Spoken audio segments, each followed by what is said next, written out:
शहीद हुए जवानों के शत विशत अधजले शरीर के टुकड़े, रेत के टीलों से ऊपर जाती लाशों के ढेर और कश्मीर की खून से सनी लाल रंग की सड़कों के दृश्य सामने आते हैं।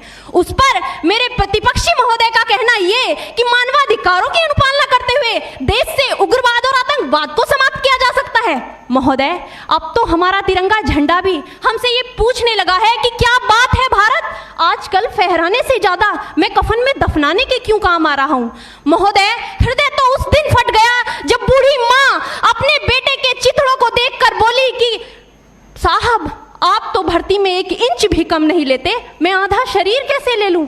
महोदय, आज इन मानवाधिकारों के कारण इन आतंकियों के बंगलों की आकाओं की नाकफनी हंसती है और शहीद हुए हमारे जवानों के आंगन की तुलसी रोती है। जब एक शहीद हुए जवान की विधवा की वेदना चीख चीख कर ये कहती है कि प्यार भी भरपूर गया, मांग का सिंदूर गया, नन्हे नौनिहालों की लंगोटियां चली गई, छोटी छोटी बेटियों की चोटियां चली गई और आपके लिए तो एक आदमी मरा है साहब, मेरे घर की तो रोटियां ही चली गई।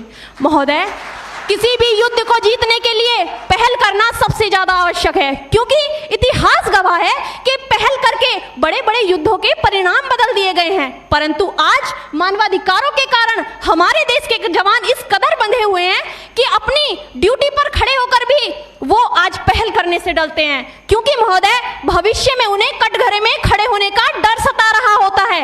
वो ये जानते हैं कि चाहे एक उग्रवादी की राइफल से निकलने वाली गोली को ये तय करना पड़े या ना पड़े कि वो किसे लगेगी, लेकिन हमारी राइफल से निकलने वाली हर गोली को ये निर्णय लेना पड़ता है कि चाहे वो किसी निर्दोष को लगे, दोषी को लगे या ना लगे, परंतु किसी निर्दोष को नहीं लगनी चाहिए। यदि ऐसा हुआ तो ना तो ये समाज हमें छोड़ेगा, ना ही तिल का ताड़ बनाने वाली ये मीडिया हमें छोड़ेगी। और महोदय, मानवाधिकार के तले किसी जवान को दबाकर युद्ध के मैदान में छोड़ देना कोई वीरता नहीं, एक आत्महत्या है।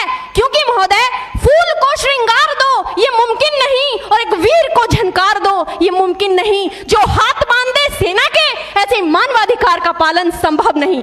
महोदय, आज सत्यनिष्ठा के मार्ग पर चलते हुए भी हमारे देश का जवान इन आतंकवादियों, इन पत्थरबाजों से डरता है, क्योंकि वो जानता है कि उसकी राइफल से निकलने वाली गोली अगर टारगेट को हिट नहीं भी करेगी तो भी 400 मीटर तक जाएगी, और यदि इस बीच वो किसी निर्दोष को लग गई तो महोदय हमें अपनी नौकरी से हाथ तक धोना पड़ सकता है। और महोदय, अपनी नौकरी को बचाने की खातिर एक जवान आज ये सोचता है कि चाहे सांप मरे या ना मरे, परंतु लाठी नहीं टूटनी चाहिए, क्योंकि आज हमारे देश के हालात कुछ ऐसे हो गए हैं कि चिरागों को हवाओं में उछाला जा रहा है, हवाओं पर भी रोब डाला जा रहा है। अरे हम ही तो बुनियाद है आंतरिक सुरक्षा की, और आज हमें ही नौकरी से निकाला जा रहा है।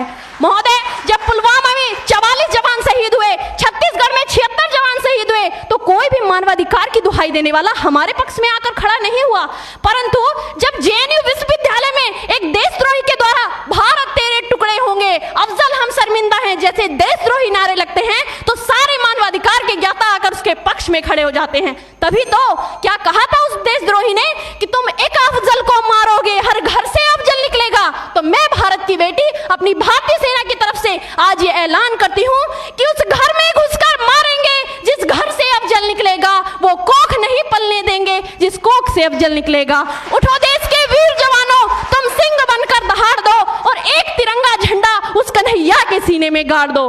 महोदय, अंत में अपनी वाणी को विराम की ओर ले जाते हुए मैं सिर्फ इतना ही कहना चाहूंगी कि मुझे अफसोस है अपने देश की न्यायिक प्रक्रिया पर, जहां आज भी रात के 12 बजे अजमल कसाब जैसे आतंकी के लिए सर्वोच्च न्यायालय के दरवाजे खोल दिए जाते हैं। ऐसे देश से मानवाधिकारों की अनुपालना करते हुए आतंकवाद और उग्रवाद से कभी नहीं निपटा जा सकता। मानवाधिकार के नाम की दुहाइयां देने वालों, सीमा पर लड़ा नहीं जाता, चरखों से शोलों के आगे रामायण पढ़ी नहीं जाती, सीमा पर गोलों के आगे। धरती के घोर कुहासे को एक सूरज ही हर सकता है, क्योंकि एटम बम से रक्षा केवल एटम बम ही कर सकता है। जय हिंद, जय भारत।